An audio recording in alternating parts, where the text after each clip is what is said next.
tingkatkan prestasi, lahirkan profil pelajar Pancasila. Belajar, bergerak, berbagi untuk negeri, kita menjalin kolaborasi. Belajar, bergerak, berbagi untuk negeri, demi bakti pada Ibu Pertiwi.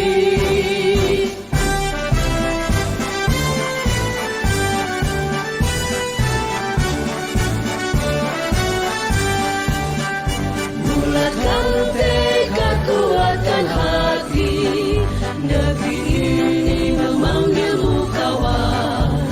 Belajar, bergerak, berbagi untuk negeri, guru penggerak majukan pendidikan.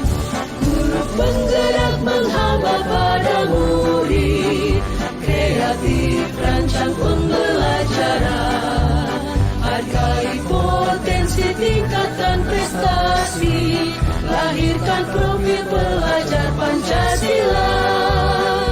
Belajar, bergerak, berbagi untuk negeri, kita menjalin kolaborasi. Belajar, bergerak, berbagi untuk negeri, demi bakti pada Ibu Pertiwi. Belajar, bergerak, berbagi untuk negeri, kita menjalin kolaborasi. Belajar, bergerak, berbagi untuk negeri, demi bakti pada Ibu Pertiwi. Demi bakti pada Ibu Pertiwi.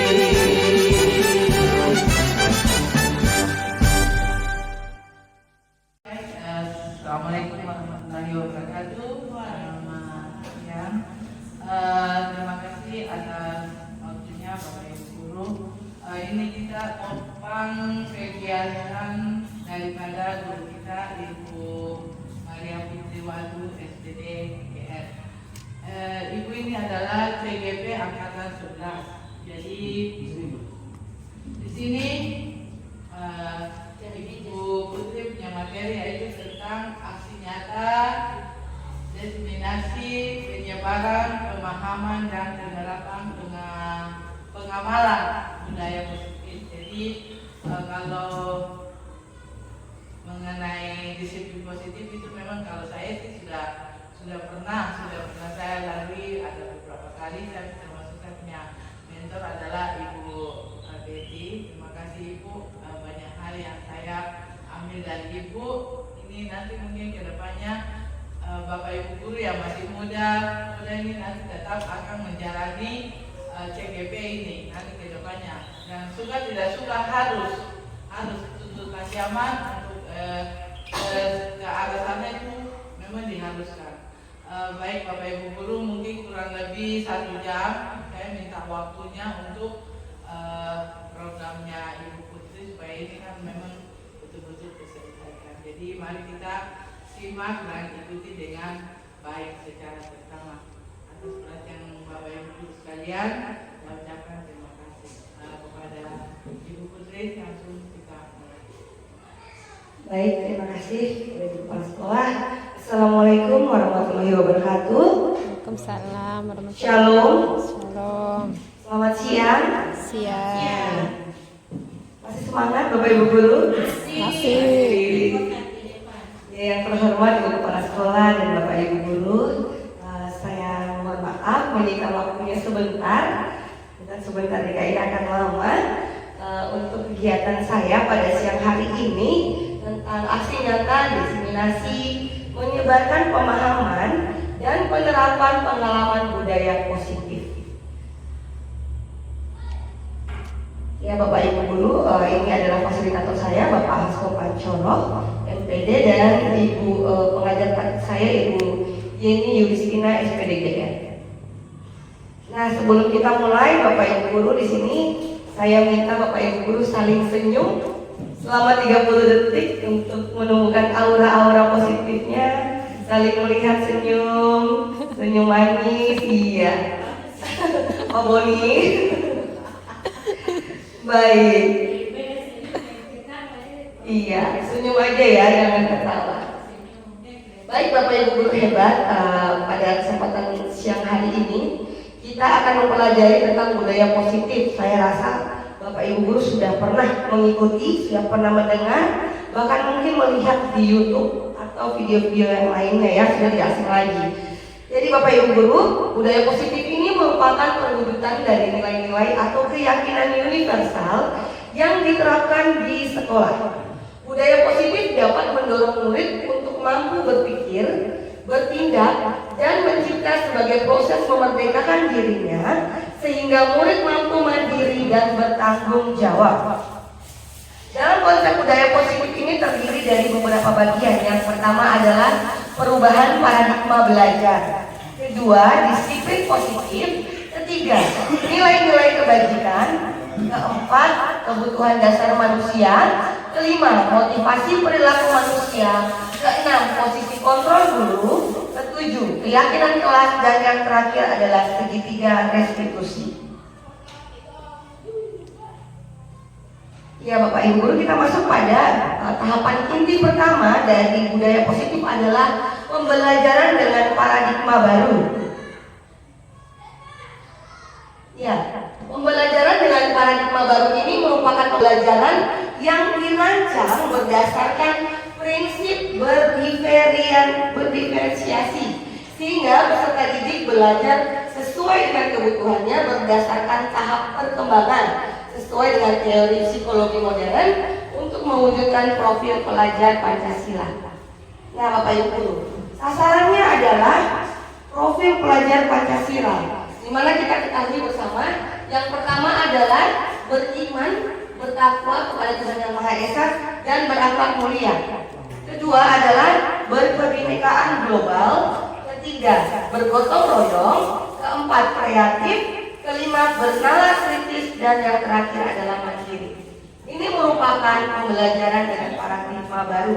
Kita berfokus berangkat dari profil pelajar Pancasila ini.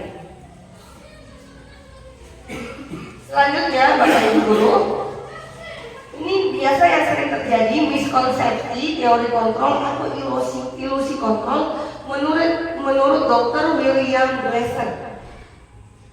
Sering kita sebagai guru dahulu berpikir bahwa ilusi mengontrol murid, bahwa murid itu bisa kita kontrol. Murid itu ada di tangan kita dan bisa kita setir mau ke kiri mau ke kanan ya. Itu miskonsepsi. Miskonsepsi kedua adalah ilusi bahwa semua penguatan positif, efektif dan bermanfaat bagi peserta didik. Miskonsepsi yang ketiga adalah ilusi bahwa kritik dan membuat rasa bersalah kepada peserta didik mampu menguatkan karakter peserta didik itu sendiri. Selanjutnya, ilusi bahwa orang dewasa berhak memaksa. Ini semua adalah ilusi menurut Dr. William Glasser. Nah, kita lanjut. Nah, bagaimana sekarang cara kita mengubah paradigma kita atau pola berpikir kita dari stimulus respon ke pendekatan teori kontrol? Stimulus responnya yang pertama adalah sering kita berpikir bahwa realitas kebutuhan kita itu sama atau realitas kebutuhan murid kita itu sama. Kedua, sering juga dalam stimulus respon kita melihat bahwa semua orang itu melihat hal yang sama dengan apa yang kita lihat. Kemudian kita mencoba mengubah orang agar ikut berpandangan sama dengan kita. Selanjutnya, perilaku buruk yang dilakukan oleh orang lain ataupun peserta didik kita anggap adalah suatu kesalahan. Dan orang lain dapat mengontrol diri kita. Selanjutnya, kita bisa mengontrol orang lain. Ini adalah stimulus respon. Ya, ketujuh, pemaksaan ada pada saat rujukan gagal. Kemudian model berpikir menang atau kalah. Sedangkan untuk teori kontrol dalam paradigma ini, teori kontrol yang pertama adalah ternyata Bapak Ibu guru bahwa realitas kebutuhan kita itu berbeda. Kebutuhan masing-masing siswa kita itu berbeda, tidak sama. Kedua, semua orang itu memiliki gambaran yang berbeda-beda terhadap suatu hal. Selanjutnya, bagaimana cara kita berusaha memahami pandangan orang lain tentang dunia. Semua perilaku itu tidak buruk, tidak semuanya buruk, tetapi memiliki tujuannya masing-masing. Selanjutnya, orang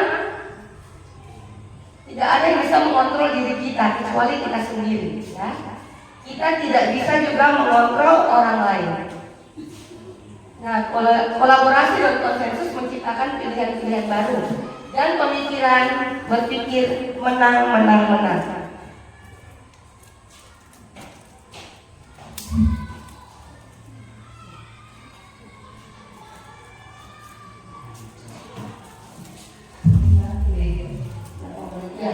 Kemudian kita masuk pada disiplin. Apa itu makna disiplin? Jadi disiplin positif yang pertama, disiplin itu berasal dari kata disiplina yang artinya belajar. Disiplin mengacu pada disiplin diri yang memiliki tanggung jawab terhadap apa yang dilakukan berdasar nilai-nilai yang dipercayai atau yang diyakini. Kedua, disiplin positif merupakan salah satu cara penerapan disiplin yang bertujuan untuk menumbuhkan kesadaran serta memberdayakan peserta didik tanpa imbalan atau reward, ancaman atau hukuman. Jadi disiplin positif ini berbeda dengan hukuman ya Bapak Ibu. Kemudian, sebagai pendidik, tujuan kita adalah menciptakan peserta didik yang memiliki disiplin diri sehingga mereka berperilaku mengacu kepada nilai-nilai kebajikan universal dan memiliki motivasi intrinsik atau dari dalam diri mereka sendiri dalam perubahan-perubahan perilaku ke arah yang lebih baik.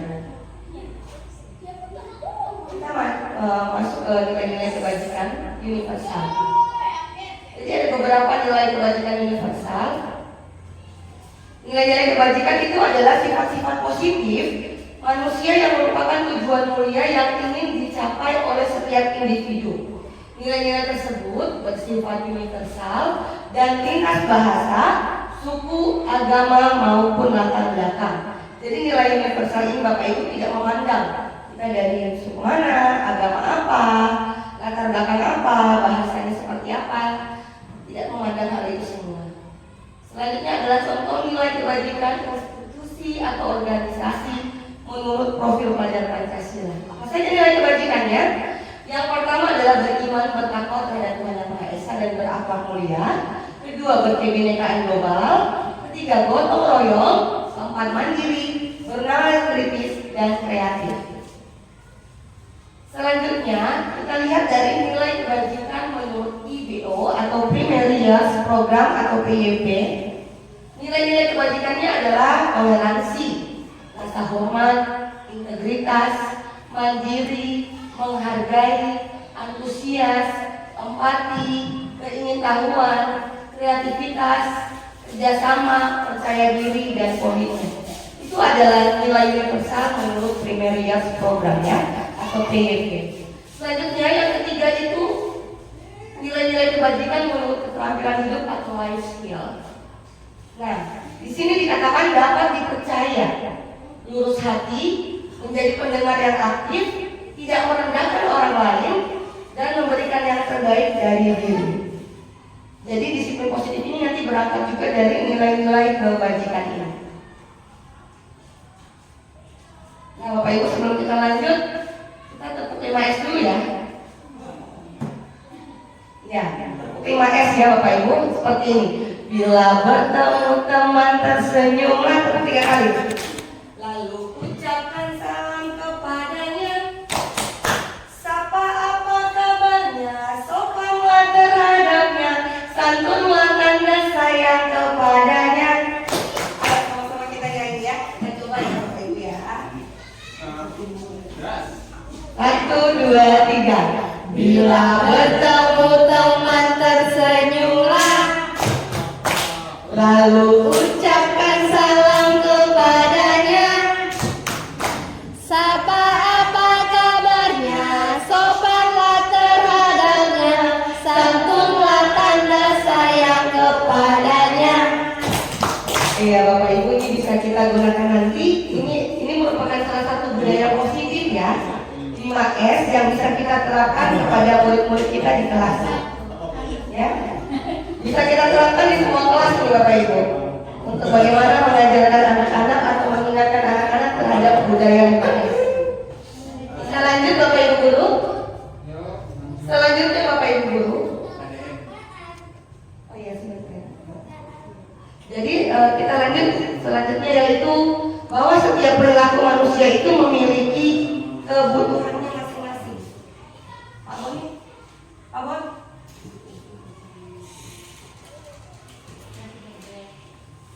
Ya, jadi kita sebagai manusia memiliki kebutuhan dasar, dan itu seringkali menjadi latar belakang dari setiap tindakan yang kita lakukan Bapak Ibu. Nah, ada 5 kebutuhan dasar manusia Bapak Ibu. Yang pertama di sini adalah bertahan hidup atau survival.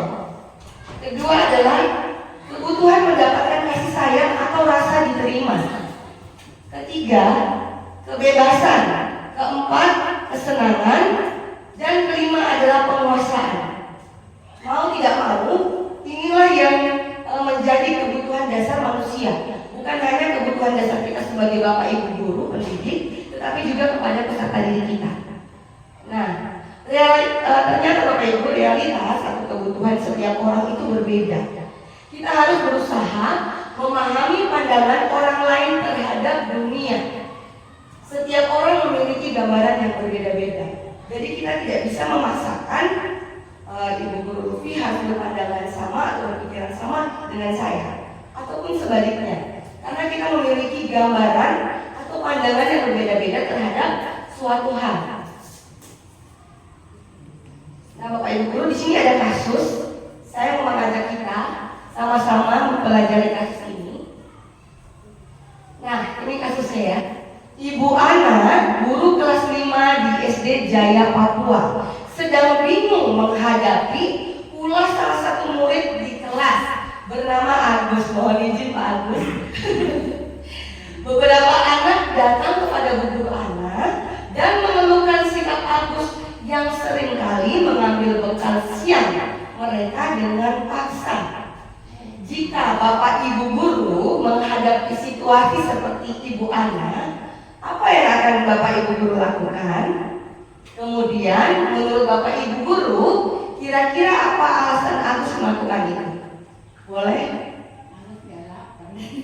Ya, Guru bilang Agus jalapan. Ya, itu alasannya ya. Kalau Bapak Ibu Guru jadi Ibu Ana, kira-kira apa yang Bapak Ibu Guru lakukan? Pak Agus? Itu karena uang sakunya itu tidak dikasih sama orang tua. Ya, uang saku tidak dikasih oleh orang tua. Ya, benar. Merasa ya ibunya orang tua itu kurang Memperhatikan orang tua kurang. Ya. Jadi kira-kira menurut Pak Agus, kalau Pak Agus berada di situasi Bu Ana, apa yang akan Pak Agus lakukan buat anak Agus? Gitu ya, sama-sama Agus. Kira-kira apa tindakannya? Membawakan bekal untuk Agus. Oh ya, Bu Estri bilang membawakan bekal. Sebagai guru kita bawakan bekal. Kemudian apa lagi penyelesaian masalahnya? Sekali katanya sebagai guru ngasih uang jajan. Apa kita cari tahu latar belakang keluarganya anak Agus ini? Ya. Latar belakang dulu. Ya, dicari tahu dulu ya. Kalau Ibu Pasma dicari tahu dulu latar belakang. Benar sekali Bapak Ibu. Nah, iya. Benar. Ya luar biasa, kita tepuk tangan dulu Bapak Ibu dulu. Jawabannya, semua yang Bapak Ibu Guru katakan itu benar ya, benar adanya. Semua melatar belakangi adalah kebutuhan. Coba kita lihat ya. Kita lihat bersama-sama Bapak Ibu. Nah, dalam konteks penerapan disiplin positif, Ibu Ana sebaiknya mencari tahu dulu alasan Agus melakukan tindakan tersebut agar dapat mengetahui kebutuhan mana yang sedang berusaha dipenuhi Agus. Jadi ada 5 kemungkinan kebutuhan Agus ya Bapak Ibu dulu ya. Coba yang pertama ya kita lihat. Nah, tadi bilang benar ya, dia lapar dan orang tuanya tidak membawakan bekal, sehingga kebutuhan yang Agus rasakan di sini adalah survival. Dia ingin bertahan hidup. Bagaimana supaya perut dia kenyang? Yaitu tadi, walaupun caranya salah, dia merebut makanan temannya. Itu adalah kebutuhan dasar survival. Kemudian bisa jadi juga, ya ada beberapa kemungkinan, Agus itu membutuhkan perhatian dan kasih sayang dari teman-temannya. Dia cari perhatian Bapak Ibu, sehingga dia ambil makanan teman-temannya supaya teman-temannya perhatikan dia, teriak-teriak seperti itu ya. Itu juga merupakan kebutuhan dasar. Selanjutnya, nah, yaitu power atau kekuasaan. Agus itu memang anaknya itu kebutuhan dasarnya itu power. Dia ingin memiliki kekuasaan. Dia merasa hebat karena teman-temannya jadi takut kalau dia ambil bekalnya, menuruti keinginannya. Itu adalah kebutuhan dasar juga. Selanjutnya Bapak Ibu, nah, kebutuhan dasar selanjutnya itu adalah freedom, kebebasan. Agus ini dia merasa bosan dengan bekal. Kemungkinan Bapak ibunya atau orang tua Agus itu membawakan bekal, tapi mungkin karena dia tidak mendapatkan kebebasan, bekalnya mungkin hari ini telur, besok telur, atau nasi kuning terus, sehingga Agus dia merasa bosan. Ya, jadi dia ingin bebas berpilih atau memilih bekal yang dia inginkan. Selanjutnya yaitu kebutuhan dasar selanjutnya itu fun. Dia senang mengganggu, anak ini memang suka iseng. Ya, dia senang mengganggu, dia suka melihat ekspresi wajah teman-temannya kalau kesal sama dia. Seperti itu. Jadi ini adalah kebutuhan dasar. Terkadang kita jumpai pada anak-anak kita. Ini saya ingat sama murid kita yang bernama Kesia. Iya, Bapak Ibu guru ingat ya? Begitu. Nah, ternyata itu yang melatar belakangi setiap tindakan dari murid-murid kita itu adalah kebutuhan dasar yang belum mereka penuhi atau yang tidak mereka dapatkan ya, sehingga mereka banyak melakukan tindakan-tindakan yang terkadang kita sebagai guru menjadi emosi. Itu wajar Bapak Ibu guru ya. Tapi di sini kita akan belajar bagaimana kita menyikapi setiap tindakan anak-anak kita itu, karena ternyata dalam setiap tindakan itu memiliki alasan atau tujuan. Seperti itu. Kita lanjut Bapak Ibu guru. Saya mau tanya sama Bapak Ibu guru. Menurut Bapak Ibu guru, hukuman di sekolah dapat mendisiplinkan anak, setuju atau tidak? Ada yang tidak setuju, ada yang setuju. Apakah hukuman bisa mendisiplinkan anak? Oh no, no, Ada yang jawab no. no, tidak ngefek. No, tidak ngefek ya di anak sekarang. Tidak ngefek. Selanjutnya, pemberian hukuman dengan hal positif seperti membaca atau membersihkan halaman sekolah dapat meningkatkan disiplin anak. Setuju apa tidak Bapak Ibu guru? Kalau ini setuju saya. Setuju. Kenapa Pak?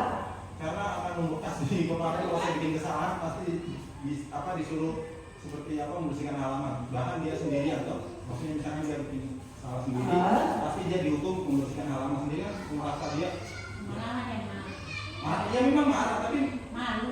Oh mau malu sih. Oke, baik. Jadi menurut Pak Yasin, nanti tidak akan takut ya. Jadi tidak akan mengulangi lagi seperti itu. Sampah terus. Oke, baik. Kita simpan dulu jawabannya. Kemudian, memberi penghargaan dapat meningkatkan motivasi belajar anak. Setuju tidak? Aduh, kalau ini saya nano-nano. Maksudnya manja. Iya Bu. Kadang juga manja jadinya. Benar, ada yang setuju, ada yang tidak. Luar biasa di jawaban yang bervariasi. Selanjutnya, membuat anak merasa bersalah, memberikan dampak lebih ringan dibanding menghukum. Setuju atau tidak? membuat anak merasa bersalah memberi dampak. Oh, ada yang selingkuh di tulisannya. Oh, tak boleh ini. Merasa bersalah, tak boleh. Enggak ya? Nggak setuju nih ya? Poin keempat Bapak Ibu tidak setuju. Baik Bapak Ibu dulu. Nah, kita akan belajar di sini tentang hukuman dan sanksi atau konsekuensi. Ini ada kasus lagi Bapak Ibu. Coba kita belajar ya sama-sama ya. Dini kurang menguasai pelajaran matematika, sehingga pada saat pelajaran itu berlangsung, Dini lebih banyak berdiam diri atau menggambar di bukunya. Pada saat guru matematikanya Pak Doni memberikan pertanyaan kepadanya, Dini menjadi gugup dan tanpa sengaja menjatuhkan buku pelajarannya. tiba-tiba menjadi gagap ketika berusaha menjawab pertanyaan dari Pak Doni. Seluruh kelas menjadi riuh dan tertawa melihat Dini yang tergagap seperti itu. Pada saat itu, Pak Doni membiarkan Dini ditertawai oleh teman-temannya, sehingga membuat Dini merasa malu. Dan malahan Pak Doni menyuruh Dini maju ke depan dan memegang hidungnya sendiri karena tidak dapat menjawab pertanyaan yang diberikan. Pertanyaannya Bapak Ibu Guru, apakah Bapak Ibu Guru setuju dengan tindakan Pak Doni kepada Dini? Enggak. Tidak. Apa alasannya? Minder. Iya, membuat anak minder. Nggak mau sekolah. Ya, membuat anak jadi tidak percaya diri, Iya. tidak mau sekolah ya. Nah, sekarang menurut Bapak Ibu Guru, tindakan Pak Doni ini merupakan hukuman atau konsekuensi? Hukuman. Ibu Ker dengan Ibu Betty bilang hukuman. Bapak Ibu yang lain kira-kira hukuman atau konsekuensi? Gimana Pak Budi? Pak Budi. Tanggapan. Untung bukan Pak Bon ya, itu Pak Doni ya. Hukuman ya? Iya, sepakat hukuman. Jadi Bapak Ibu Guru, hukuman atau konsekuensi bisa kita lihat di sini. Yang pertama, hukuman itu membuat siswa kita menjadi identitas gagal. Ya, sedangkan bagaimana cara kita merubah identitas sukses itu melalui disiplin. Disiplin itu juga terbagi menjadi dua Bapak Ibu. Ada konsekuensi dan ada restitusi. Mungkin Bapak Ibu Guru masih awam dalam restitusi karena saya setelah masuk dalam modul 1.4 ini di pendidikan calon termuda, saya juga baru mendengar restitusi ini, baru saya pelajari ya Bapak Ibu Guru. Jadi yang pertama di sini, kalau kita memberikan hukuman Bapak Ibu, sesuatu itu akan menyakitkan kepada anak kita, ya, baik fisiknya, baik pemikirannya, kemudian tidak akan menjadi nyaman untuk anak kita jangka waktu panjang. Korban mendapatkan keadilan, murid atau anak akan tersakiti, perilaku pasif, agresif menjadi meningkat. Sistem tidak akan berjalan bila murid tidak takut, ya. Jadi hukuman itu tidak akan berjalan dengan baik, tidak akan merubah karakter murid jika murid kita tidak menjadi takut. Kemudian berlaku hanya pada sesuatu atau tidak berlanjut pada kehidupan nyata, ya. Jadi hukuman ini hanya akan dilakukan pada saat dia melakukan kesalahan, tidak berlanjut. Peraturannya adalah kamu harus. Kita memaksakan anak untuk melakukan apa yang kita inginkan. Murid atau anak itu ternyata memiliki peraturan Bapak Ibu. Nah, seringkali kita menggunakan kata-kata seperti ini. Awas kalau dilakukan lagi ya, nanti awas kamu. Nanti lihat ya Ibu Guru ya, itu sering kita ucapkan ya Bapak Ibu Guru. Kemudian mode paksaan, mendorong peserta didik untuk menyalahkan diri. Sedangkan konsekuensi Bapak Ibu Guru itu sesuatu yang sudah harus terjadi karena sudah ada kesepakatan sebelumnya. Namun ternyata kesepakatan itu terkadang membuat siswa kita tidak nyaman, ya. Selanjutnya penguatan hanya bertahan dalam jangka waktu pendek saja. Korban bisa diabaikan. Membantu penerapan mengikuti peraturan dalam masyarakat. Apa peraturannya? Mampukah kamu melakukannya? Terima kasih. Murid atau anak menghormati peraturan. Lakukan apa yang saya katakan. Ini netral ya. Bagaimana stimulus responnya? Mendorong kepatuhan dan konsep diri. Sedangkan restitusi Bapak Ibu Guru, restitusi ini kita memberikan pilihan kepada peserta didik. Jadi kita memberikan pilihan, peserta didik kita sendiri yang menentukan apa pilihan dari dirinya sendiri. Kemudian restitusi ini menguatkan untuk murid atau anak dalam jangka panjang, karena ini akan terus dilakukan seperti itu. Kemudian dalam restitusi korban mendapat ganti, murid atau anak mendapatkan penguatan, masalah juga terpecahkan. Dan di dalam restitusi ini murid belajar bertanggung jawab atas perilakunya. Kemudian dalam restitusi fokus pada pemecahan masalah dalam jangka waktu panjang. Dan dalam restitusi seringkali diberikan pertanyaan bahwa apa yang kamu yakini, apa yang bisa kamu lakukan untuk memperbaiki masalah ini. Murid atau anak menghormati dirinya dan juga Nah, Bapak Ibu guru, jadi ada 5 teori motivasi, ada teori motivasi perilaku manusia. Dan tadi sudah saya singgung bahwa setiap perilaku kita itu memiliki tujuan. Yang pertama adalah motivasi eksternal. Nah, seringkali Bapak Ibu guru, anak-anak melakukan yang kita minta atau yang kita berikan karena untuk menghindari ketidaknyamanan atau mereka menghindari hukuman. Karena mereka memikirkan, kalau saya tidak lakukan apa yang ibu guru perintahkan buat saya, maka apa yang akan saya terima nanti? Seperti itu. Apa konsekuensi yang saya dapatkan ya? Selanjutnya, masih motivasi eksternal dari luar. Anak sering melakukan apa yang kita inginkan karena ingin mendapatkan imbalan atau penghargaan, ya. Jadi diiming-imingi oleh pemberian penghargaan. Kalau saya lakukan ini, saya dapat apa? Saya dapat hadiah nggak ya? Seperti itu. Jadi ini adalah motivasi eksternal. Sedangkan motivasi internal yang merupakan tujuan dari disiplin positif ini sendiri adalah siswa dapat melakukannya untuk menghargai diri sendiri. Dan saya akan menjadi orang seperti apa jika saya melakukan hal itu.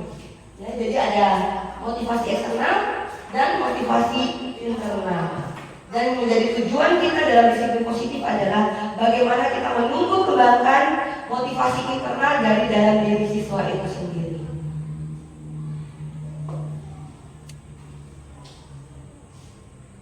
Baik Bapak Ibu guru, dahulu saya punya bintang kelas, saya sudah lepas di situ. Saya dulu sebelum saya mengikuti pendidikan calon guru penggerak dan mendapatkan pembelajaran tentang disiplin positif, saya dulu sering memberikan penghargaan. Saya pikir dengan memberikan penghargaan itu siswa saya lebih jadi termotivasi, jadi semangat belajarnya. Begitu ya Bapak Ibu. Ternyata Bapak Ibu, penghargaan itu berlaku sama dengan hukuman. Dalam arti meminta atau membujuk seseorang melakukan sesuatu untuk memenuhi suatu tujuan tertentu dari orang yang meminta atau membujuk. Nah, jadi dia ketergantungan. Tadi benar ya yang dikatakan, anak-anak jadi manja. Dia nggak akan mau mengerjakan tugas kalau nggak dapat hadiah, nggak dapat imbalan. Seperti itu. Iya, betul. Iya, itu adalah suatu konsep yang dahulu juga saya lakukan, dan sekarang saya tersadarkan bahwa ternyata Bapak Ibu guru memberikan penghargaan itu salah, ya, tidak dibenarkan begitu. Karena murid akan boleh sih sekali-sekali. Jadi kita akan bedakan apresiasi dengan penghargaan. Ternyata itu berbeda di sini Bapak Ibu guru ya.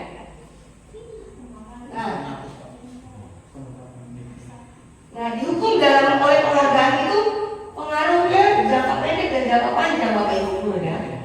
Selanjutnya, penghargaan itu bisa merusak hubungan. Jadi ketika kita memberikan hadiah kepada si murid si A, B, murid si C, dan selanjutnya mereka akan merasa iri. Guru ternyata cuma sayang sama yang lain. Mereka masih rendah diri. Nah, itu merusak hubungan murid dengan murid dan juga ternyata merusak hubungan kita dengan murid kita sendiri. Seperti itu ya. Selanjutnya Bapak Ibu guru, penghargaan itu menghukum, tadi saya dikatakan. Kemudian penghargaan itu menurunkan kualitas. Tadi jadi anak itu belajar hanya karena mendapatkan penghargaan, bukan berdasarkan dari faktor internalnya, intrinsik dirinya sendiri, untuk dirinya sendiri. Penghargaan mengurangi ketepatan dan penghargaan mematikan kreativitas, gitu ya. Jadi seharusnya murid kita tuh bisa berpikir lebih kreatif, tapi karena penghargaan akhirnya dia terburu-buru supaya lebih cepat. Contohnya murid yang lebih cepat akan kita kasih hadiah seperti itu Bapak Ibu ya. Penghargaan itu tidak efektif dan penghargaan mengurangi motivasi intrinsik. Baik, selanjutnya Bapak Ibu guru, ini adalah program kebajikan apresiasi. Ya, ini yang harus kita lakukan. Jadi berbeda, kita harus membedakan antara penghargaan, pemberian reward atau apresiasi. Nah, apresiasi bisa dari berupa tepuk jempol, pujian, seperti itu. Kita bisa memberikan pengakuan secara khusus kepada murid, memberikan pengakuan secara pribadi, memberikan pengakuan kepada semua murid ya secara bergantian, memberikan pengakuan secara konsisten dan fokus pada proses. Jangan kita memuji ketika anak mendapatkan 100 atau ketika hasilnya bagus baru kita puji. Tetapi kita berfokus pada proses. Ketika anak itu sudah berusaha contoh menolong temannya, ya kita puji dia, kita diapresiasi. Wah, tadi ibu guru lihat kamu luar biasa ya nak, kamu sudah mau menolong orang lain. Nah, itu namanya penguatan-penguatan yang akhirnya membuat mereka jadi lebih bersemangat untuk menerapkan atau melakukan kebaikan.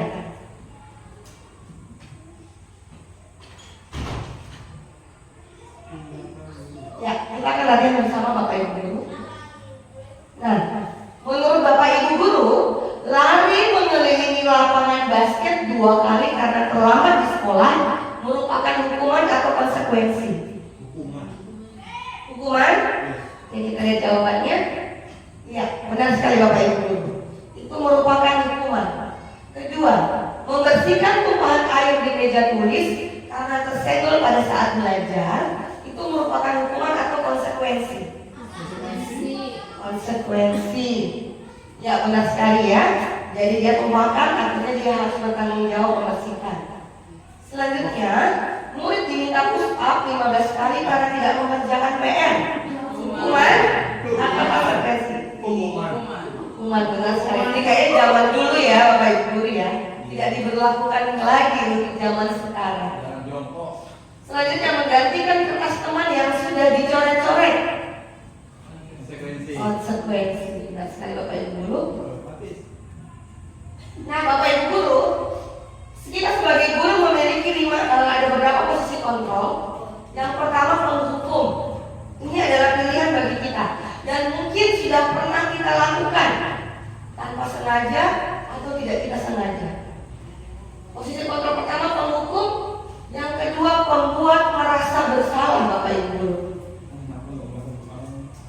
Seringkali ya kita sering melakukan itu, membuat merasa bersalah. Kamu ini nggak mau belajar, padahal Bapak Ibu Guru sudah capek-capek kok. Nah, itu membuat siswa menjadi rasa bersalah. Selanjutnya, seringkali kita menjadikan siswa sebagai teman. Tolong ya nak, ayolah. Kalau kamu nggak tulis nanti ibu guru dimarah loh. Kalau kamu nggak kerjakan ini, ya itu adalah posisi kontrol kita sebagai teman. Selanjutnya, pemantau. Dia suka mantau, ya, suka lihat duduk di depan kita mantau. Kamu kenapa tidur? Ayo, apa peraturannya? Seperti itu ya, kita mantau anak kita dalam gerak-geriknya. Itu yang disebut dengan pemantau. Dan terakhir adalah posisi kita guru sebagai manajer. Nah, Bapak Ibu Guru, di sini yang disarankan mungkin sering kita lakukan ya, sebagai penghukum, membuat merasa bersalah, teman, pemantau, itu mungkin sudah sering kita lakukan. Tapi bagaimana Bapak Ibu Guru di sini? Saya mengajak, bukan karena saya sudah melakukan, saya juga masih tahap proses belajar. Kita sama-sama belajar bagaimana kita menjadi guru dengan menempati posisi kontrol manajer. Apa sih manajer itu?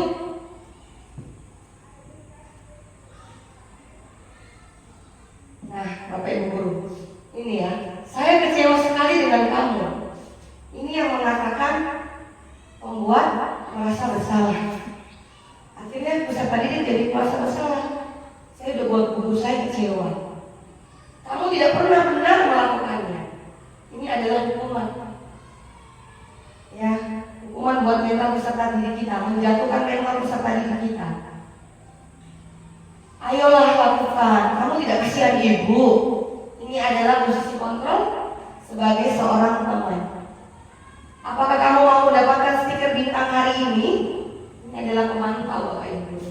Kita mantau siswa kita ya dengan iming-iming penghargaan.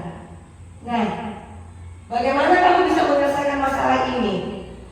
Ini adalah posisi seorang manajer. Ini yang harus kita belajar praktekkan kepada murid-murid kita Bapak Ibu. Nah, Bapak Ibu Guru, hukuman itu sesuatu hal yang kita lakukan tidak terencana tapi tiba-tiba.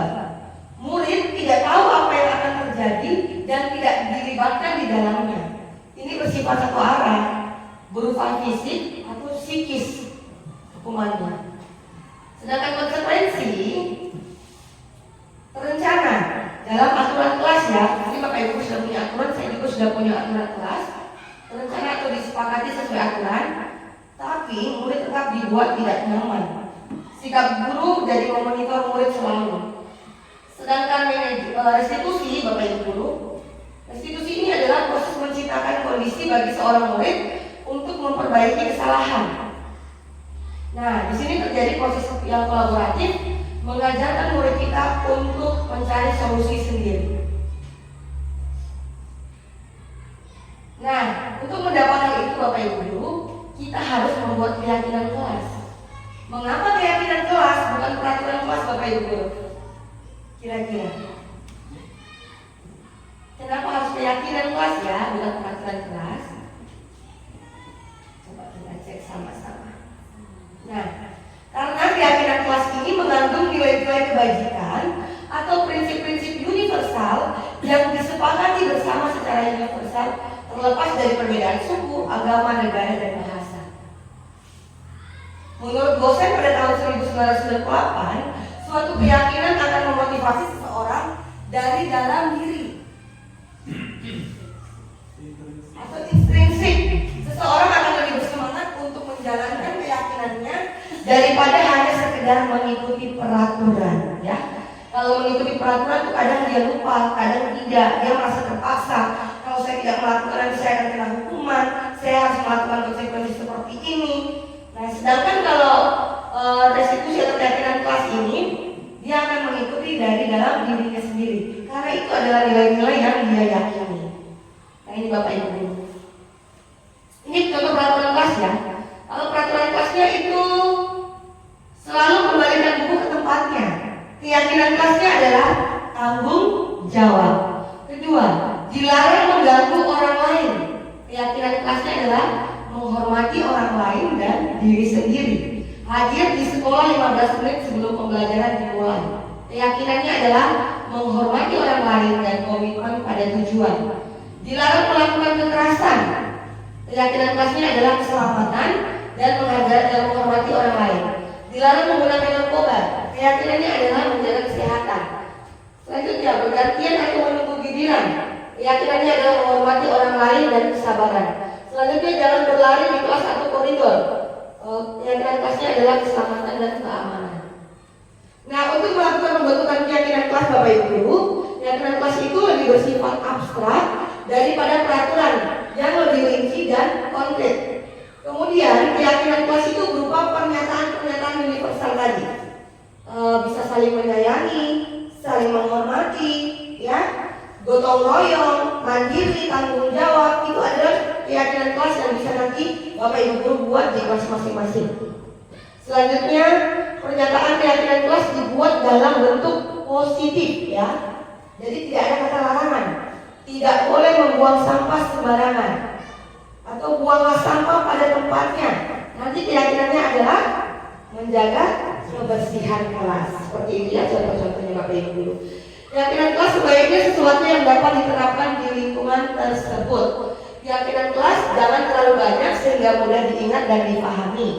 Semua warga kelas itu berkontribusi dalam pembuatan keyakinan kelas lewat curah pendapat. Selanjutnya, bersedia meninjau kembali keyakinan kelas dari waktu ke waktu. Nah, segitiga restitusi Bapak, ini tahapan terakhir dalam pertemuan kita pada siang hari ini. Jadi segitiga restitusi itu adalah proses menciptakan kondisi bagi murid untuk memperbaiki kesalahan mereka sehingga mereka bisa kembali pada kelompok mereka dengan karakter yang lebih kuat.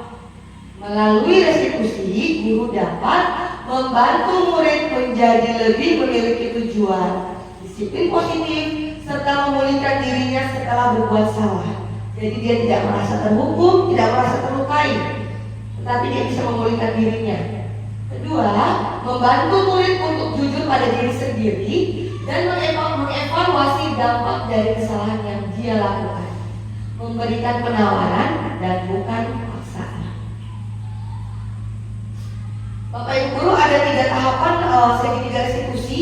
Yang pertama adalah menstabilkan identitas. Jadi ketika anak membuat masalah, contohnya seperti tadi tidak mengerjakan PR, kita akan menstabilkan identitas dulu. Kita bertanya dulu kepada anak tersebut, kamu bukan satu-satunya yang pernah melakukan hal ini. kita beritahu kepada anak kita bahwa membuat kesalahan itu wajar, ya. Kemudian setiap orang pasti pernah membuat kesalahan, sehingga anak kita tersebut tidak merasa bersalah atau tertuduh, sehingga ada rasa percaya diri untuk dia dapat menceritakan. Kemudian tahap validasi tindakan yang salah. Setelah kita menstabilkan identitas, kita melakukan validasi tindakan yang salah. Nah, kita tanya dulu, setiap tindakan itu kan pasti punya alasan. Mengapa kamu melakukan itu? Kenapa kamu tidak mengerjakan PR, nak? Pasti dia punya alasan, dia akan sampaikan. Nah, kalau begitu, adakah cara untuk kamu menyelesaikan masalah ini agar tidak terulang kembali? Jadi kita menawarkan anak tersebut untuk mencari solusinya sendiri. Setelah kita melakukan validasi tindakan yang salah, kita masuk pada tahapan ketiga, yaitu menanyakan keyakinan. Kita tanyakan kembali, ingat nggak sama keyakinan kelas kita, nak? Apa keyakinan kelas kita? Suruh dia mengingat. Nanti murid kita akan menyebutkan tanggung jawab. Ya, mengerjakan PR itu merupakan salah satu keyakinan kelas, tanggung jawab. Jadi dia ingat. Kemudian kita tawarkan, kira-kira ke depannya kamu mau bagaimana? Mau jadi murid yang seperti apa, nak? Apakah mau mengulangi tidak mengerjakan PR lagi? Akhirnya di situ dia akan merenungi kesalahan yang dia buat dan dapat memperbaiki kesalahannya sendiri. Ini untuk segitiga restitusi ya Bapak Ibu Guru. Tadi menstabilkan identitas, kita bisa menyampaikan pertanyaan atau pernyataan bahwa berbuat salah itu wajar, tidak ada manusia yang sempurna. Ibu bapak juga pernah melakukan kesalahan seperti itu. Kita bisa menyelesaikan ini. Bapak ibu tidak mencari siapa yang salah, nah, tapi bapak ibu ingin mencari solusi bersama-sama. Kamu berhak merasa begitu. Selanjutnya pada tahapan validasi tindakan yang salah, kamu pasti punya alasan untuk melakukan hal itu. Kamu patut bangga terhadap dirimu sendiri karena kamu telah melindungi sesuatu yang penting buatmu. Padahal kamu bisa melakukan yang lebih buruk daripada ini. Selanjutnya keyakinan kelas. Apa keyakinan yang kita percayai? Apa nilai-nilai yang telah kita sepakati bersama? Apa bayangan kita terhadap kelas kita yang ideal? Kamu mau jadi orang seperti apa? Ini Bapak Ibu Guru mungkin kemarin sudah ada yang lihat. Saya menerapkan segitiga restitusi.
Bapak Ibu Guru, itu tadi merupakan contoh restitusi yang sudah saya lakukan dalam tugas saya demonstrasi kontekstual Jadi itu bisa kita terapkan bersama, belajar bersama-sama. Nah, ini sebagai penutup, dalam penerapan program disiplin positif, hendaknya guru memiliki standar kepribadian profesional dan sosial yang baik, di mana guru mampu merefleksi dirinya dalam posisi kontrol saat ini. Bagaimana perjalanan dirinya sebagai among atau manajer yang menuntun murid-muridnya menjadi insan merdeka dan bertanggung jawab. Ini merupakan standar nasional pendidikan kita. Sekian dan terima kasih Bapak Ibu hebat, guru bergerak Indonesia maju. Assalamualaikum warahmatullahi wabarakatuh. Salam sejahtera.